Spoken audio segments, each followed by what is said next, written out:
तर शिरोडकर ज्योतिषकारांना आपलं सर्वांचं मनापासून स्वागत. श्री स्वामी समर्थ. आई प्रसन्न. सर्वप्रथम सर्वांना अक्षय तृतीयाच्या खूप खूप शुभेच्छा. आज आपण अक्षय तृतीयाबद्दल बोलणार आहोत. अक्षय तृतीया हा एक हिंदू आणि जैन लोकांसाठी एक अत्यंत शुभ दिवस आहे, जो वैशाख महिन्याच्या शुक्ल पक्षातील तिसऱ्या दिवशी साजरा केला जातो. या दिवशी केलेले कोणतेही शुभ कार्य अक्षय किंवा अविनाशी मानले जाते. अक्षय तृतीयेचे महत्व बघू. शुभ मुहूर्त. अक्षय तृतीया या दिवस 3.5 मुहूर्तांपैकी एक मानला जातो. म्हणून या दिवशी नवीन उपक्रम, विवाह, मालमत्ता खरेदी, विशेषतः सोने आणि दान धर्म करणे शुभ मानले जाते.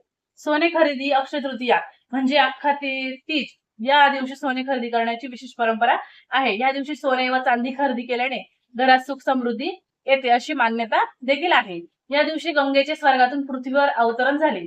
तसेच महाभारतात कृष्ण आणि पांडवांना अक्षय पात्र, अन्न कमी न होणारे पात्र दिले होते.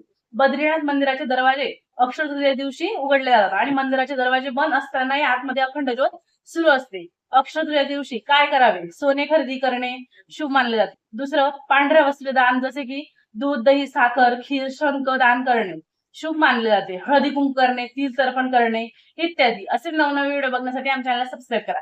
धन्यवाद.